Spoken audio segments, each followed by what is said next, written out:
Hello everyone, my name is Shadan Safi and I have qualified UGC NET JRF as well as GATE in Sociology। आज के हमारे video का topic है values norms and rules. आइए देखते हैं इसके बारे में। सबसे पहले देखते हैं नॉर्म्स क्या है। नॉर्म्स एक तरह से एक शेयर्ड सोशल एक्सपेक्टेशंस होती हैं जो हमारे बिहेवियर को गाइड करें कि हम किसी भी सिचुएशन में हमारा बिहेवियर कैसा हो। सोसाइटी की कुछ एक्सपेक्टेशंस होंगी हमसे कि अगर हम किसी दोस्त से मिलें तो उसको हेलो करें, जैसे मुस्लिम्स में होता है कि अगर वो किसी से मिलते हैं तो सलाम करते हैं, और हिंदूज़ में होता है किसी से मिलते हैं तो नमस्ते करते हैं। ये सब क्या है? ये सब सोशल नॉर्म्स होते हैं। देखो, सोशल नॉर्म्स की एक खास बात होती है कि वो एनफोर्स्ड होते हैं, यानी कि सोसाइटी फोर्स करती है हमारे ऊपर कि हम उनको फॉलो करें। ठीक है, सैंक्शंस के थ्रू। अब सैंक्शंस पॉजिटिव भी हो सकते हैं और नेगेटिव भी हो सकते हैं। पॉजिटिव सैंक्शंस में क्या होगा कि अगर हम किसी दोस्त से मिले और हमने उसको हेलो किया तो वो खुश होगा। अगर हम उसको दोस्त से मिले और उसको हेलो नहीं किया तो उसको ऑब्वियसली दोस्त को लगेगा कि हमने उसको डिसरेस्पेक्ट किया है। ठीक है, अब हम देखते हैं कुछ डेफिनेशंस। हेरेलाम्बोस ने कहा था कि नॉर्म्स क्या होते हैं? एक स्पेसिफिक गाइड टू एक्शन होंगे नॉर्म्स, यानी कि एक गाइड होगी जो हमारे एक्शंस को डिफाइन करेगी कि हम किस सिचुएशन में किस तरह से एक्ट करें। ठीक है, और वो जो एक्शन होंगे हमारे वो एक्सेप्टेबल होंगे और अप्रोप्रिएट होंगे सोशल उस पार्टिकुलर सिचुएशन के लिए। ठीक है, एक्शन कह दो या बिहेवियर कह दो। ठीक है, अब एच.एम. जॉनसन ने क्या कहा था कि नॉर्म्स एक एब्स्ट्रैक्ट पैटर्न होता है हमारे माइंड में। ठीक है, जो हमारे बिहेवियर को लिमिट करता है, यानी कि किसी भी सिचुएशन में हम कैसे बिहेव करेंगे, ये एक्ट करेंगे, उसका एक पैटर्न हमारे दिमाग में पहले से ही बन चुका होता है, और वो उसी को ही इसने नॉर्म कहा है। ठीक है, तीसरा है रॉबर्ट बेस्डेट की डेफिनेशन। उसने कहा था कि नॉर्म एक रूल या स्टैंडर्ड होता है जो हमारे कंडक्ट को गवर्न करेगा किसी भी सोशल सिचुएशन में, जिस सिचुएशन में हम पार्टिसिपेट कर रहे हों। अब देखते हैं कि नॉर्म्स की कैरेक्टरिस्टिक्स क्या होती हैं। पहला ये है कि नॉर्म्स जो होते हैं वो यूनिवर्सल होते हैं, हर एक सोसाइटी में नॉर्म्स पाए जाएंगे।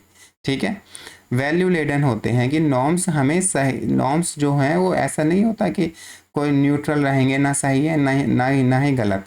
नहीं, हमारी जो सोसाइटी या ग्रुप की वैल्यूज़ होती हैं उसके बेस पर नॉर्म्स बनेंगे, और नॉर्म्स हमें सही या गलत के बीच का फ़र्क बताएंगे कि अगर हम किसी एल्डर से मिलेंगे तो हम उसको रेस्पेक्ट दें और उसको हेलो बोलें या नमस्ते करें या सलाम करें। ठीक है, वो सही होगा। अगर हम ऐसा नहीं करते हैं तो वो गलत माना जाएगा। ठीक है, अब नॉर्म्स जो होते हैं वो रिलेटिव होते हैं। किसी कल्चर में नॉर्म्स कुछ और होंगे, किसी दूसरे कल्चर में नॉर्म कुछ और होंगे। जैसे कि हम देखते हैं कि हमारे इंडियन कल्चर में अगर हम किसी से मिलते हैं तो जनरली मेजॉरिटी ऑफ पीपल एक दूसरे को नमस्ते करेंगे। मगर ऐसे जैसे ही अगर आप यूएस चले जाएंगे, वहाँ पर आप एक दूसरे से मिलेंगे तो आप कहें हेलो बोलेंगे एक दूसरे को। ठीक है, तो नॉर्म्स जो होगा वो रिलेटिव होगा, वो कल्चर टू कल्चर और सोसाइटी टू सोसाइटी पे डिपेंड करेगा और डिफ़र करेगा। ठीक है, और नॉर्म्स कई तरह के होते हैं, उनकी स्ट्रेंथ अलग अलग होती है। ठीक है, अब देखो कुछ नॉर्म्स होते हैं कि जैसे जैसे कि हम किसी से मिले और हेलो बोला, अगर हम ना भी बोलें तो कोई बात नहीं, क्योंकि ये माइनर इनकन्वीनियंस कॉज करेगा सामने वाले को। मगर कुछ नॉर्म्स होते हैं कि आप सोसाइटी में जो है कि आप बिना कपड़ों के न्यूड नहीं घूम सकते। ठीक है, अगर आप ऐसा करेंगे तो उसके उस नॉर्म्स जो सेंक्शंस होंगे सोसाइटी के वहाँ पर बढ़ जाएंगे, क्योंकि उसकी नॉर्म्स की स्ट्रेंथ जो है वो ज़्यादा हो जाएगी। ठीक है, हम इसके बारे में आगे पढ़ेंगे डिटेल में। इंटरनलाइज्ड नॉर्म्स जो होते हैं वो एक बहुत यंग एज से ही बच्चों के जो बच्चे होते हैं उनको इंटरनलाइज करवा दिए जाते हैं। ठीक है, अब कोई भी बच्चा है वो स्कूल जाएगा या घर पर रहेगा तो घर पर घर वाले जो होंगे, उसकी फैमिली होगी, वो उसको बताती रहे कि भाई सोसाइटी में कैसे बिहेव करना है, क्या चीज़ करनी है क्या नहीं करनी है। सेम चीज़ स्कूल्स में बुक्स के थ्रू या टीचर्स के थ्रू या पीयर सर्कल के थ्रू भी उसको बताई जाएगी। तो एक कॉन्स्टेंटली इंटरनलाइजेशन होता है नॉर्म्स का। अब देखते हैं फंक्शंस क्या होते हैं नॉर्म्स के। पहला सबसे इम्पोर्टेंट फंक्शंस है कि नॉर्म्स जो हैं वो सोशल ऑर्डर मेंटेन करके रखते हैं, क्योंकि यूनिफॉर्मिटी इन बिहेवियर आ जाता है तो ऑब्वियसली सोशल ऑर्डर जो होगा वो मेंटेन रहेगा। और दूसरा, हमारे बिहेवियर को नॉर्म्स गाइड करते हैं कि हम किसी भी सिचुएशन में किस तरह से बिहेव करें। और pass on believes and custom through generations. जो हमारे बिलीव्स या कस्टम्स होते हैं वो नॉर्म्स के through generation to generation pass होते रहते हैं। इस प्रोसेस को हम सोशलाइजेशन या कल्चरल ट्रांसमिशन भी कह सकते हैं, जिसमें जो नॉर्म्स की वजह से होता है। ठीक है, एक वन ऑफ द फैक्टर है। अब देखो, अब जैसे कि कोई कल्चर है, उसकी स्पेसिफिक ड्रेस होती है, किसी दूसरे कल्चर में कुछ लोग अलग तरह से कपड़े पहन रहे होंगे। ठीक है, अब वो कपड़े पहनना उनके उस कल्चर का पार्ट होता है, या नॉर्म्स कह सकते हैं, वो नॉर्म्स होते हैं उस कल्चर का। ठीक है, ये सोसाइटी का पार्ट। अब वो अगर एक सेम का तरह के कपड़े पहनेंगे लोग, तो उनके अंदर एक आइडेंटिटी क्रिएट हो जाएगी कि ये हम लोग एक ग्रुप हैं और हम एक आइडेंटिटी या फिर एक नेशन है। ठीक है, और हम उनसे अलग हैं, वो अलग तरह से ड्रेस होते हैं, हम अलग तरह से ड्रेस होते हैं। इसी तरह से नॉर्म्स जो है वो शेयर्ड आइडेंटिटी क्रिएट करते हैं लोगों के बीच में। ठीक है, अब नेक्स्ट पॉइंट है कि सोशल हार्मोनी को डिसरप्ट करने वाले एक्शन को नॉर्म्स जो है वो डिस्करेज करेंगे। ठीक है, जैसे आप किसी ट्रैफिक लाइट पर जाएं तो आप सिग्नल नहीं तोड़ सकते, अगर सिग्नल तोड़ेंगे आपको फाइन लगेगा। ठीक है, तो ये जो नॉर्म्स हुआ कि सिग्नल नहीं तोड़ना है ट्रैफिक लाइट पर, अगर रेड लाइट हो रही है तो ये एक सिग्नल तोड़ने के पर फाइन लगाना, तो यहाँ पर डिस्करेज किया जा रहा है कि आप सिग्नल ना तोड़ें ट्रैफिक लाइट पे। अब है कि नॉर्म्स जो होते हैं हमें बेंचमार्क देंगे कि हम अपने बिहेवियर को जज कर सकें कि हमारा बिहेवियर सोसाइटी में एक्सेप्टेबल है या नहीं है। अब नॉर्म्स जो है हमारी एब्स्ट्रैक्ट वैल्यूज़ को एक कॉन्क्रीट एक्शन में या बिहेवियर में हमारे कन्वर्ट कर देते हैं, जैसे कि इक्वालिटी एक वैल्यू है। अब नॉर्म कहलाएगा कि अगर हम उस इक्वालिटी की वैल्यू को कुछ लॉज में कन्वर्ट कर दे, गवर्नमेंट कुछ एंटी डिस्क्रिमिनेशन लॉज बना दे। ठीक है, कि किसी को भी जेंडर, रिलीजन, कास्ट के या क्लास के बेस पर डिस्क्रिमिनेट नहीं किया जाएगा। ठीक, in the eyes of laws. अब ये क्या हुआ, एक नॉर्म बन गया। ठीक है, अब देखते हैं नॉर्म्स कितने तरह के होते हैं। यहाँ पर बहुत सारी तरह के नॉर्म्स आएंगे, हम एक एक करके सबको देखते जाते हैं। पहला आता है फॉर्मल नॉर्म्स। फॉर्मल जैसे नाम से ही पता चल रहा होगा, ऐसे नॉर्म्स जिसको जिसको लिखा गया हो। ठीक है, और उनको फॉलो ना करोगे तो आपको पनिशमेंट मिल सकती है, तो उनको कहते हैं फॉर्मल नॉर्म्स। जैसे कि स्पीड लिमिट्स है, ऑफिस लेट आना है, एटसेट्रा एटसेट्रा। ठीक है, या फिर स्कूल में बिना ड्रेस पहन के अगर बच्चा चला जाए तो उसको पनिशमेंट दी जाएगी। ये सब क्या है, फॉर्मल नॉर्म्स होते हैं। ठीक है, इनको लिखा गया है और एक अथॉरिटी होती है जो उनको एनफोर्स करवा रही होती है। दूसरा आता है informal norms. Informal norms formal norms का बिल्कुल अपोजिट होंगे, जिनको लिखा नहीं जाता है। ठीक है, अनरिटन सोशल एक्सपेक्टेशंस को इनफॉर्मल नॉर्म्स कहा जाता है। ठीक है, अब यहाँ पर आपको अगर आप इन इनफॉर्मल नॉर्म्स को वायोलेट करते हो तो आपको शेम का या एक्सक्लूजन का सामना करना पड़ेगा, कोई पनिशमेंट या फाइन वगैरह नहीं लगेगा। ठीक है, जैसे कि अगर आपने दोस्तों से मिले, उनको हेलो नहीं किया, तो कोई फाइन नहीं लगाने वाला आपके ऊपर, मगर आप दूसरा जो दोस्त है, ये सोसाइटी है, आपको बुरा समझेगी कि आपको एक शेम फील कराया जाएगा। अब नॉर्म्स के टाइप में आता है फॉकवेज। ठीक है, हमारे जो एवरीडे सोशल, हमारे रोज़मर्रा की ज़िंदगी में जो सोशल बिहेवियर होते हैं, चाहे वो कस्टम की वजह से हो, ट्रेडिशन, या हमारे रूटीन में जो सोशल बिहेवियर होते हैं, उन सोशल बिहेवियर को से रिलेटेड नॉर्म्स को हम फॉकवेज कहते हैं। ठीक है, अब पहली बात तो ये है कि वो बहुत स्ट्रिक्टली एनफोर्स नहीं किए जाते। अब हम आगे देखेंगे मोरेज और लॉस क्या होते हैं, वो ज़्यादा स्ट्रिक्टली एनफोर्स किए जाते हैं, मगर फॉकवेज स्ट्रिक्टली एनफोर्स नहीं किए जाते। ठीक है, अगर आपको उनको वायोलेट भी करते हो तो एक माइल्ड सोशल डिसअप्रूवल मिलेगा, कोई सैंक्शन या फाइन नहीं लगाया जाएगा। फॉकवेज के एग्जांपल क्या हो सकते हैं कि हमारे एटिकेट्स या मैनर्स, अगर हम किसी से मिलें तो उसको हेलो कहें, कोई अगर हमारे काम आया है तो हम उसको थैंक यू कहें, किसी से हमें मदद लेनी है तो हम उसको प्लीज़ कहें। तो ये हमारे एवरीडे सोशल बिहेवियर होते हैं माइनर वाले, जिनको हम फॉकवेज कहते हैं। ठीक है, अब नेक्स्ट है मोरेज। मोरेज एक जनरली एथिकल मोरल स्टैंडर्ड्स होते हैं सोशल बिहेवियर का, है ना, जिसको अगर आप फॉलो नहीं करोगे तो आपको एक सोशल रिस्पॉन्स मिलेगा लोगों से, जो फॉकवेज से तो ज़्यादा होगा।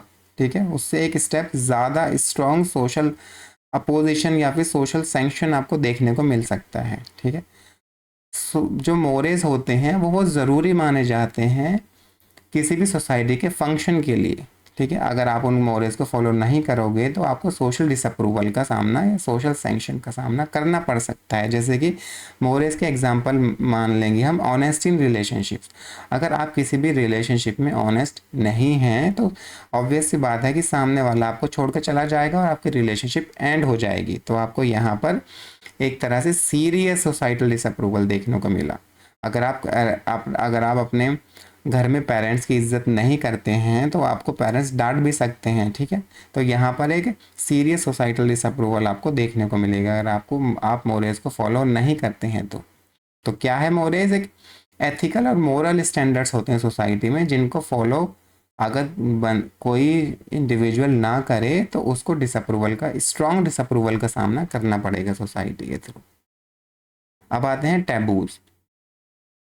टैबूज ऐसे बिहेवियर, प्रैक्टिसेस या एक्शंस होंगे इंडिविजुअल के, ठीक है, जो सोसाइटी में ऑफेंसिव कंसिडर किए जाते हैं, रिपग्नेंट कंसिडर किए जा सकते हैं और अनएक्सेप्टेबल होते हैं सोसाइटी में या किसी भी कल्चरल ग्रुप में, ठीक है। जैसे कि इंसेस्ट हो गया। इंसेस्ट कहते हैं कि अगर हम सिबलिंग्स की शादी करा दें तो वो इंसेस्ट में आ जाएगा। इंसेस्ट एक टैबू माना जाता है, ठीक है। अगर कोई भी किसी भी टैबू को फॉलो करता है तो उसको एक स्ट्रॉन्ग सोसाइटल सैंक्शन का सामना करना पड़ता है। उसको सोसाइटी से बाहर भी निकाला जा सकता है, ठीक है। और उस पर प्रोहिबिशंस भी लगा दिए जाती हैं, ठीक है। अगर किसी भी सैक्रेड ऑब्जेक्ट को का आप अपमान करेंगे, ठीक है, वो भी एक टैबू माना जाएगा।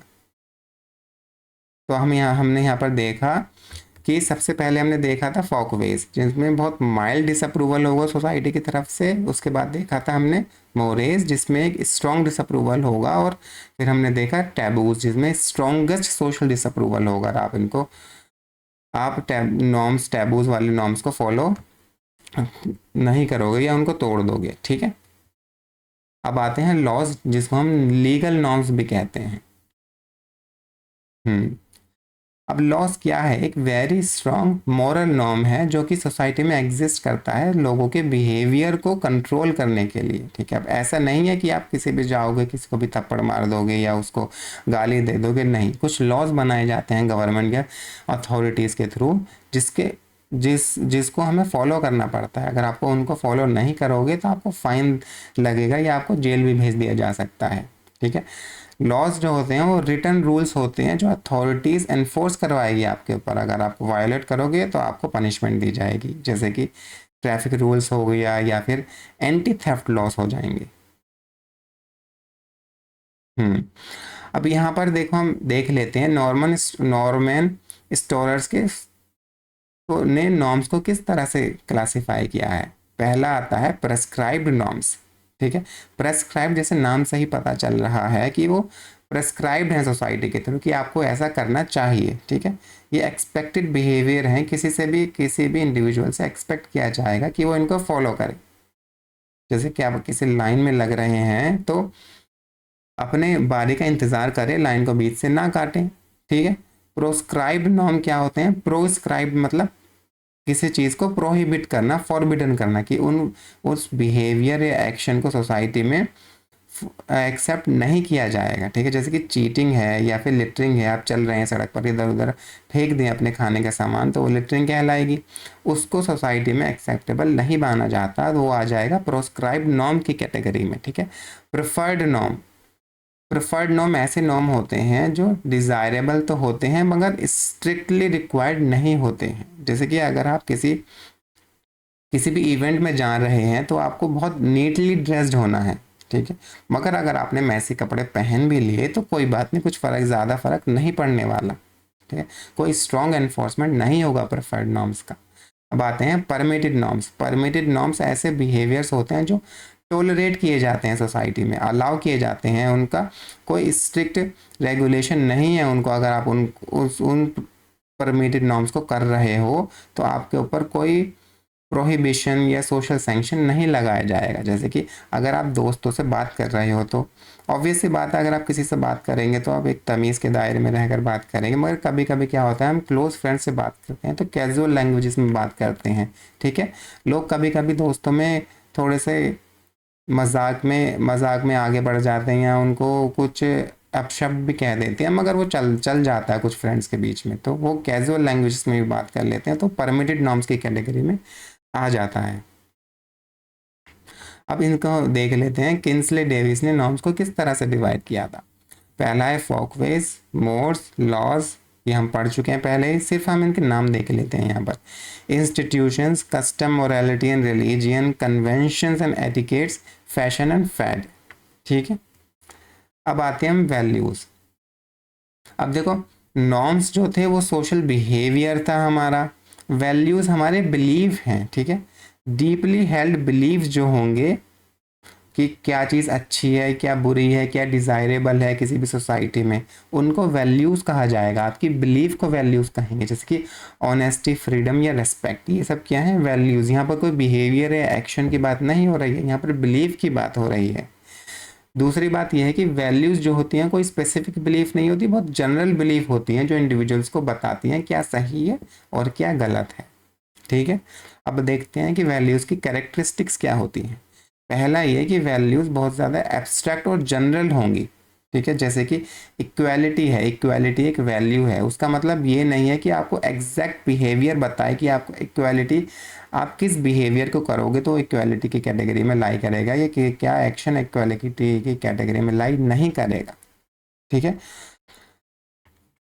मगर क्या इक्वालिटीज हमें क्या बताती है कि हम जो लॉज बनाएं या सोशल ट्रीटमेंट करें वो इक्वालिटी के दायरे में हो। ठीक है, एक जनरल बिहेवियर होगा, एग्जैक्ट तो उसने नहीं बताया मगर ये अंडरस्टूड होता है इक्वालिटी क्या है, और उसी के बेसिस पर हम सारे लॉज या सोशल ट्रीटमेंट करते हैं लोगों का। कल्चरली रिलेटिव, जैसे कि नॉर्म्स में था, वैल्यूज़ भी सोसाइटी टू सोसाइटी या कल्चर टू कल्चर डिफ़र करती हैं। ठीक है, जैसे कि यूएस में इंडिविजुअलिज्म की वैल्यू को प्रेफर किया जाता है, जबकि जापान में कलेक्टिविज्म की वैल्यू को प्रेफर किया जाता है। Learn through family culture education, family education and culture, जो हमारी वैल्यूज़ होती हैं वो हम अपने फैमिली से सीखते हैं, हम अपने स्कूल जाते हैं तो या बुक्स पढ़ते हैं तो एजुकेशन से हमारे अंदर वैल्यूज़ आती हैं, या फिर हम अपने कल्चर के थ्रू जो सोसाइटी में रहते हैं तो स्पेस हम किसी न किसी कल्चर का तो पार्ट होंगे, वो कल्चर हमें हमारी वैल्यूज़ देता है, हमारा बिलीफ सिस्टम देता है जिसमें वैल्यूज़ भी होती हैं। ठीक है, वैल्यूज़ रिलेटिवली स्टेबल होती हैं टाइम के साथ, जैसे कि डेमोक्रेसी या ह्यूमन राइट अगर हम एग्जांपल ले लें तो एक लंबे अरसे तक वो बरकरार रहती हैं, एक सडन चेंज नहीं आता है उनमें। अब वैल्यूज़ के फंक्शंस देख लेते हैं हम। वैल्यूज सबसे पहले हमें सही और गलत की तमीज़ देती हैं, हमें सही और गलत की पहचान करवाती हैं वैल्यूज़, और सोसाइटी में कोहेजन या शेयर्ड आइडेंटिटी, सोसाइटी को बांध के रखेंगी और लोगों को एक शेयर्ड आइडेंटिटी देंगे वैल्यूज़। ठीक है, अब देखो, किसी भी सोसाइटी में जो लॉज बनाए जाते हैं वो अक्सर उस सोसाइटी की वैल्यूज़ को रिफ्लेक्ट कर रहे होते हैं। जैसे कि अगर हमने एंटी डिस्क्रिमिनेशन लॉ बनाया तो इक्वालिटी की वैल्यूज़ को रिफ्लेक्ट कर रहा होगा। ठीक है, सोशल वैल्यूज़ जो हैं वो सोसाइटी के लॉज में रिफ्लेक्ट होती हैं। अब देखो,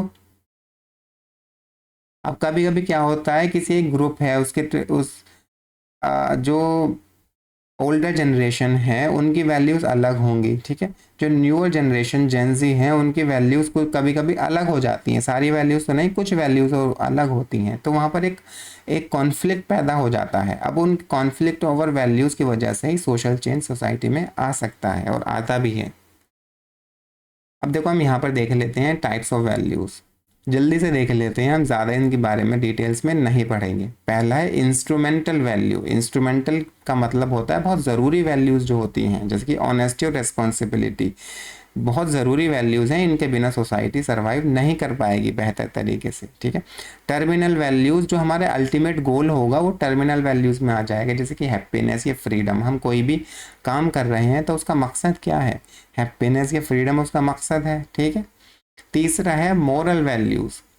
मोरल वैल्यूज़ हमारे एथिक्स में रूटेड होती हैं, जैसे कि ऑनेस्टी या कंपैशन हो गया। ठीक है, रैशनल वैल्यूज़ लॉजिक बेस्ड होती हैं, जैसे कि एफिशिएंसी होनी चाहिए, नॉलेज हमें हासिल करनी चाहिए, ये सब रैशनल वैल्यूज़ होती हैं। इंडिविजुअलिस्टिक वैल्यूज़ जो इंडिविजुअल लेवल पे हों, जैसे कि पर्सनल फ्रीडम, इंडिविजुअल को फ्रीडम मिलनी चाहिए, अचीवमेंट है, कि एक इंडिविजुअल कुछ अचीव कर ज़िंदगी में कुछ अचीव करे, कुछ गोल बनाए, उनको हासिल करे, इंडिविजुअलिस्टिक वैल्यूज़ कहलाएंगी। कलेक्टिविस्ट वैल्यूज़ एक ग्रुप की वैल्यूज़ होते हैं, जैसे ग्रुप हार्मोनी या लॉयल्टी, जो कॉमनली ईस्टर्न कल्चर में पाई जाती हैं। डोमिनेंट वैल्यूज़ जो वाइडली एक्सेप्टेड वैल्यूज़ होती हैं, जैसे कि नॉन वायलेंस, वो डोमिनेंट वैल्यूज़ में आती हैं। वेरिएंट वैल्यूज़ ऑप्शनल होती हैं, जैसे हमारी dietary choices group to group depend कर सकती है। अब नॉर्थ इंडियन के लोग क्या रोटी खाएंगे ज़्यादा, नॉर्थ वेस्ट इंडियंस, मगर साउथ में अगर आप जाओगे तो वहाँ पर चावल या डोसा खाते हुए मिलेंगे लोग। वैसे ही ईस्ट इंडिया और वेस्ट इंडिया में फ़र्क आपको नज़र आएगा, तो वहाँ पर ये वेरिएंट वैल्यूज़ का पार्ट हो जाएंगी। उनकी डाइटरी चॉइसेस जो हैं, उनके बिलीव्स जो हैं। एस्थेटिक वैल्यूज़ जो ब्यूटी या आर्टिस्टिक टेस्ट को हमें डिफाइन करेंगे, जैसे कोई भी अगर हम आर्ट बनाएंगे तो सिमेट्रिकल होनी चाहिए, हारमोनियस होनी चाहिए, वो एस्थेटिक वैल्यूज़ का पार्ट होगी। अब आते हैं हम रूल्स एक तरह से फॉर्मल एक्सप्लिसिट इंस्ट्रक्शंस होते हैं कि हमें क्या करना है क्या नहीं करना है। जैसे एग्जांपल, आपको स्कूल वाले या कॉलेज वाले आपसे कहें कि आपको शाम 5 बजे से पहले आप अपना असाइनमेंट सबमिट करना है, तो क्या हो जाएगा, ये एक रूल है जो स्कूल ने बनाया है, ठीक है। वैसे ही सोसाइटी में गवर्नमेंट भी बहुत सारे रूल्स बनाती है, जिनको हम लॉज भी कहते हैं, जिनको हमें फॉलो करना पड़ता है। एक तरह से जो फॉर्मल लॉज होते हैं, ठीक है, उनको ही रूल्स हम कह सकते, फॉर्मल नॉर्म्स को हम रूल्स कह सकते हैं। अब रूल्स के कैरेक्टरिस्टिक्स देख लेते हैं हम। रूल्स रिटर्न होंगे, ठीक है, रिटर्न होंगे, और कोई इंस्टीट्यूशन उनको ज़रूर एनफोर्स करवा रहा होगा, जैसे कि स्कूल के रूल्स होंगे, ऑर्गेनाइजेशन में अगर आप काम करने जा रहे हो उसके रूल्स होंगे, गवर्नमेंट के कुछ रूल्स होते हैं जिसको हम लॉज भी कह सकते हैं। अगर आप इनको वायोलेट करोगे, उनको रूल्स को तोड़ोगे, तो आपको कॉन्सिक्वेंसेस फेस करने पड़ेंगे, डिटेंशन, फाइन्स के सस्पेंशन और जेल भी हो सकता है, ठीक है। रूल्स को हम मॉडिफाइड रिपील्ड ख़त्म कर सकते हैं, उनको चेंज कर सकते हैं एक फॉर्मल प्रोसेस के थ्रू, ठीक है। अगर गवर्नमेंट चाहे तो कोई भी जो रूल है उसको चेंज कर सकती है, उसका एक प्रोसेस होता है पूरा, उस प्रोसेस को फॉलो करने के बाद वो रूल चेंज हो सकता है। अब आते हैं फंक्शंस ऑफ रूल्स के क्या फंक्शन होते हैं। पहला तो है सोशल कंट्रोल, जैसे कि स्कूल के रूल्स बनाए जाते हैं ताकि स्टूडेंट्स जो हैं वो उनको कंट्रोल किया जा सके और एक ऑर्डर मेंटेन किया जा सके, ठीक है। सोशल वैल्यूज़ और नॉर्म्स का रेनफोर्समेंट भी दूसरा फंक्शन होता है रूल्स का, जो सोशल वैल्यूज़ और नॉर्म्स हैं वो मजबूत किए जा सकें रूल्स के थ्रू, ठीक है। अब translate abstract values into enforceable standards. जितनी भी एब्स्ट्रैक्ट वैल्यूज़ होंगे, जैसे कि जस्टिस हो गया, उसको हम एक एनफोर्सेबल स्टैंडर्ड्स में ट्रांसलेट कर सकते हैं रूल्स के थ्रू।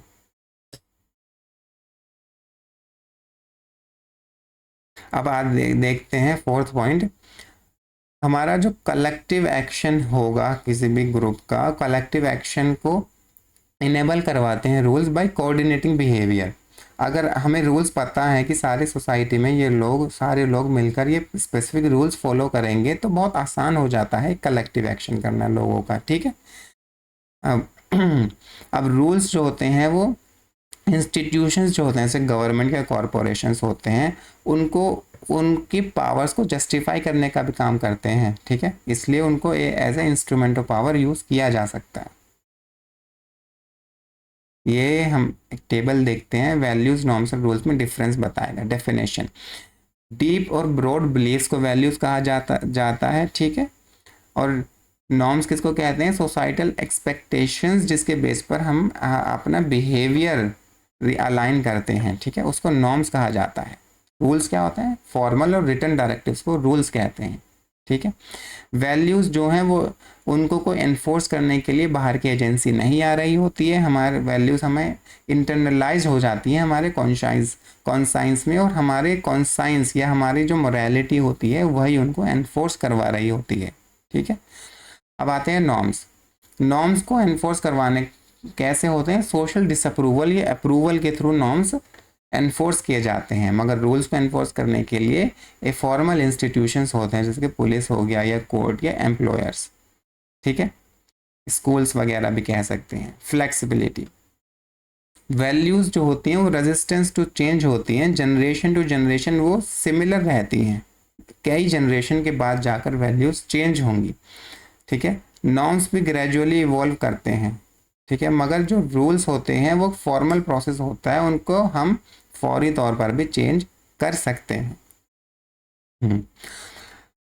वैल्यूज़ एक मॉरल कंपास होती हैं जो हमें बताती हैं क्या सही चीज़ सही है, क्या गलत है, ठीक है। नॉर्म्स क्या होता है, हमें बताती है हम कैसे बिहेव करना है किसी भी सिचुएशन में, ठीक है। नॉर्म्स जो है वो उनको वैल्यूज़ भी गाइड कर सकती है, ठीक है। अब रूल्स जो होते हैं वो, अगर हम नॉर्म्स को, जो फॉर्मल नॉर्म्स हैं उनको अगर हम लिख लें, कोडिफाई कर दें, तो वो रूल्स बन जाएंगे, सिंपल सी बात है। वैल्यूज़ का एग्जांपल क्या होगा, ऑनेस्टी, रिस्पेक्ट, फ्रीडम, जस्टिस, ये वैल्यूज़ हैं, ये बिलीफ है हमारा, ठीक है। नॉर्म्स का एग्जांपल क्या होगा कि लाइन में लगना, एल्डर्स को ग्रीट करना, चीटिंग ना करना। रूल्स का एग्जांपल क्या होगा, ट्रैफिक लॉस का को फॉलो करना, स्कूल जाओ तो ड्रेस पहन कर जाना, ठीक है, किसी को गाली, सोसाइटी में चल रहे हो तो किसी को गाली ना देना, ठीक है। ये सब क्या हो जाएंगे, रूल्स हो जाएंगे। तो आज के लिए बस इतना ही। अगर आपको वीडियो अच्छी लगी तो चैनल को सब्सक्राइब करें और वीडियो को लाइक शेयर करना ना भूलें।